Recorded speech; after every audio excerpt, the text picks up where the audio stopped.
मैं अजय पाठक, राष्ट्रीय अध्यक्ष किसान एवं मजदूर संघ।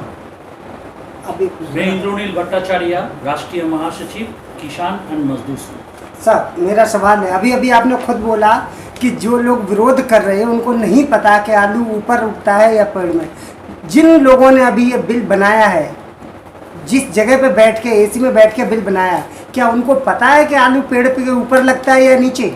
भैया, ये जिन लोगों ने बिल बनाया है, उस बिल की कमेटी में आप जिन लोगों को देखेंगे, जो लोग उस बिल की कमेटी में थे, ये बिल एक दिन में तैयार नहीं हुआ।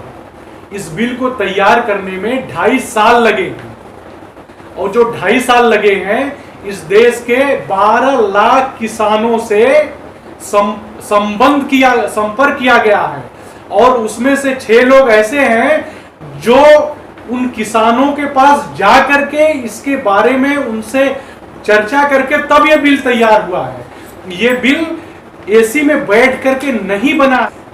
फिर सर, किसान इतना विरोध क्यों प्रदर्शन कर रहा है? जब किसान के हित का बिल है तो किसान विरोध क्यों कर रहा है इसका? सबसे पहली चीज है, मैंने आपको पहले ही बताया कि आप किसानों को इसमें देखेंगे ही नहीं कि किसान विरोध कर रहा है। इसमें राजनीतिक पार्टी के कार्यकर्ता विरोध कर रहे हैं, इसमें कोई किसान विरोध नहीं कर रहा है। सर, लगातार जिस तरीके से इसका विरोध आप लोग देख रहे हैं, कांग्रेस विपक्ष के दौर में बहुत आगे आ रही है और वो बता रही है। राहुल गांधी को भी नहीं पता होगा कि खेती कैसे होती है। तो आप इस मुद्दे पे तो बीजेपी के साथ है, अन्य मुद्दों पे कांग्रेस के साथ है या किसी और अन्य पार्टी से? हम जो भी किसान हित की बात करेगा, इस देश में जो भी व्यक्ति किसान हित की बात करेगा, किसान ही इस देश का अन्नदाता है। किसान, जब भारत सोने की चिड़िया था तो उस कृषि से ही था, कृषि के व्यवसाय से ही था। आप जब इतिहास हमारा उठा के देखेंगे 6ठी शताब्दी से पहले का, तो 6ठी शताब्दी से पहले का इतिहास, जो हम दुनिया में एक्सपोर्ट के सबसे नंबर 1 हुआ करते थे, क्यों हुआ करते थे? हमारे मसाले, हमारे अनाज, ये दुनिया भर के लोग, चाहे वो वेस्टर्न कंट्री रही हो या तो फिर एशियन कंट्री रही हो, सारे लोग हमारे यहाँ व्यवसाय करने के लिए आते थे और हमारी खेती को सीखने के लिए आते थे। समृद्धि का सिर्फ तब भी एक ही मूल मंत्र था, कृषि, और समृद्धि का आज भी एक ही मूल मंत्र है। भारत अगर जब भी समृद्ध बनेगा, वो सिर्फ और सिर्फ कृषि से ही बनेगा। इंद्रनील जी, आपसे सवाल ये है कि जिस तरीके से आप देख रहे हैं कि समर्थन में और इस तरीके से, क्या आप लोग भी किसानों को अवेयर करने के लिए इस बिल के लिए जाने वाले हैं, आपकी संस्था? हाँ, ज़रूर हम इस बिल को सबके बारे में अवेयरनेस करने के लिए जाने वाले हैं। सबसे बड़ी चीज़ जो है, 70 साल का जो शासन था, उसमें किसानों के बारे में इतना सोचा नहीं था। आज तो कोई तो सरकार आया है जो किसानों के बारे में सोचा है। बात आप लोगों का एक क्वेश्चन था। पाठक जी, आपसे एक सवाल बनता है, जो ये बिल का जो आप समर्थन कर रहे हैं, तो इसके बाद क्या किसान आत्महत्या नहीं करेंगे? क्योंकि उनको जो मुआवजा है मुंह मांगा मिलेगा। देखिए, आत्महत्या और बिल, ये दोनों एक साथ आप करके नहीं देख सकते। आत्महत्या, किसान की आत्महत्या, ये सबसे, इस देश में सबसे घृणित और पीड़ादायक है। लेकिन किसानों को 5 साल में एक बार पैकेज दे करके हम आत्महत्या रुक जाए, ये हमने देख लिया। पिछले 70 सालों में हम किसानों को वोट बैंक के रूप में सिर्फ देखते आए थे। सर, मेरा एक सवाल है कि आज तक जो भी बिल पास हुए हैं संसद में, बिना विपक्ष की चर्चा के कोई भी बिल पास नहीं हुआ। मगर यहाँ ना तो विपक्ष था ना चर्चा थी, और फिर भी बिल पास हो गया 3 दिन के अंदर। तो ये क्या विडंबना है और कैसे? सर, ये तो संसद और संसद को चलाने वाले लोग इसका जवाब देंगे। मेरा जवाब, मेरे संगठन का जवाब यह है कि ये चर्चा करके पास होता तो हमें और खुशी होती। लेकिन जो लोग चर्चा करने वाले लोग थे, जब वो संसद छोड़ के किसान बिल के मुद्दे पे बाहर भग जाएंगे तो चर्चा कौन करेगा? जहां चर्चा की बात आती है उनको खड़े होकर के किसान हित की चर्चा उस संसद के अंदर करनी चाहिए थी, ना कि इंडिया गेट पे ट्रैक्टर जलाने की जरूरत थी। उस किसान बिल को वहां पे आपको चर्चा करने की जरूरत थी। आप संसद छोड़ के भग जाएंगे और इसका दोष हमको देंगे तो ये उचित नहीं है। मेरा एक क्वेश्चन है, आपने जो हमें फॉर्मेट दिया उसमें लिखा हुआ है कि समझौते से किसानों को तय दाम मिलेंगे, ठीक है? तो ये जो तय दाम होंगे ये किसान करेंगे या जो कंपनियां करेंगी? कहीं ऐसा तो नहीं सर कि पेपर पे आपने कह दिया कि तय तो करेंगे सब मिलकर ही, लेकिन वही हो जहाँ बीच में बिचौलियां थे, बड़ी बड़ी कंपनियां आ जाएंगी। कि जमीन का कोई एग्रीमेंट नहीं होगा। एग्रीमेंट किस चीज का होगा? फसल का। समझ गए ना? पहली चीज है कि फसल का एग्रीमेंट होगा। और इस बिल के अंदर एक क्लॉज है मैडम, वो क्लॉज ये है कि किसान जब भी चाहेगा तो वो स्वतंत्र है उस साहूकार से अपना संबंध विच्छेद करने के लिए।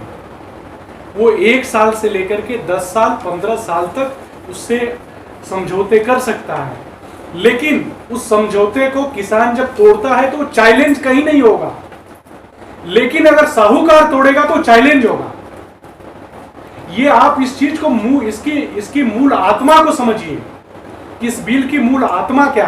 आपका प्रश्न इतना अच्छा है, इसके बारे में हमारा जो संगठन है, हम अब तक लगभग 3-3.5 लाख किसानों को इस बिल के बारे में बता चुके हैं। हमारा मंडियों में जो दलाली करने वाले लोग हैं वो राजनीतिक पार्टी के कार्यकर्ता हैं, इसलिए सारा विरोध है। सर एक सवाल ये बनता है कि फसल बीमा जो होता था, अगर कोई नुकसान होता था तो उसका इंश्योरेंस उनको मिल जाता था। अब इस केस में किसान को इंश्योरेंस मिलेगा या जो जिनसे समझौता करेगा उसको मिलेगा? हाँ, ये भी प्रश्न आपका बहुत अच्छा है कि जो फसल बीमा था वो फसल बीमा उसी तरह से रहेगा, ये बिल के अंदर है। वो फसल बीमा उसी तरह से रहेगा। अगर नुकसान होगा तो 900% से लेकर के 80% तक किसान को जो बीमा है वो भी मिलेगा और जो समझौता है वो भी मिलेगा। दोनों चीजों का फायदा किसान को होने वाला है। और इसी डर के मारे उनको लगता है कि अगर किसान इस चीज को 1 साल के अंदर अगर वो 2 फसल 3 फसल किसान को समझ में आ गया फसल उगाने के बाद, तो हमारा क्या होगा। जो लोग विरोध कर रहे हैं, जो राजनीतिक पार्टियां विरोध कर रही हैं, उनको सबसे बड़ा प्रॉब्लम इसी चीज का है। सर आखिरी में आप क्या संदेश देना चाहेंगे देश के किसानों को, और जो आम जनता है उनको भी समझ आएगी इस बिल से किसानों को क्या फायदा और लोगों को भी क्या फायदा होने वाला है? देखिए, मैं इस प्रेस कॉन्फ्रेंस के लास्ट में एक चीज सबसे अहम है, वो है गांव की मिट्टी से निकला हुआ एक व्यक्ति जब इस देश की राज सत्ता को संभालता है तो वो उसी तरह से सोचता है कि मेरी मां किस तरह से रही, मेरा माँ बाप किस तरह से रहा, मेरा परिवार किस तरह से रहा, मेरा गांव किस तरह से रहा, मेरा जिला किस तरह से रहा, मेरा प्रदेश किस तरह से रहा और मेरा देश किस तरह से है। लेकिन जो राज सत्ता से जन्मे हुए लोग हैं वो देश किस तरह से रहेगा, प्रदेश किस तरह से रहेगा, जिला किस तरह से रहेगा और गांव किस तरह से रहेगा, उनकी धारा उल्टी है। और इसी उल्टी धारा के चलते हम आज तक किसानों को नजरअंदाज करते आए। मुझे इस बात की यह खुशी है, पहली बार इस देश में एक निम्न परिवार जिसको हम बोलते हैं, उस परिवार का व्यक्ति इस देश की व्यवस्था का सर्वोपरि हमारे लोकतंत्र की सबसे खूबसूरती है। पहली बार बिना किसी जातिवाद के सत्ता के सर्वोपरि पद पे नहीं बैठ सकता, इस मिथ्या को उन्होंने तोड़ दिया और बुरी तरह से इस चीज को ध्वस्त कर दिया हमारे लिए। तो सबसे बड़ी खुशी की चीज ये है। दूसरा चीज मैं ये बोलना चाहता हूं, ये बिल 100% किसानों के हित में है। 100%, 1% ये किसान के विरोध का बिल नहीं है। इंद्रनील जी, आप कुछ कहना चाहें? आप क्या संदेश रहेगा जनता को? देखिए, हमारा संगठन किसानों के साथ है, किसानों के विकास के साथ है। किसान को जिसमें फायदा होगा हम उसके साथ हैं। ठीक। और देश का सभी किसान भाई को ये चीज़ समझना चाहिए कि ये जो बिल आया है ये उसके लिए है, उसका अपने अधिकार के लिए है। इसके बीच में कोई ब्रोकर या कोई दलाल, कोई भी पॉलिटिकल पार्टी का कोई एजेंट बैठा नहीं है। अपनी मर्जी से, अपनी आज़ादी से वो अपनी फसल उगाए और देश के घरों घरों में इसको पहुंचाए। शुक्रिया।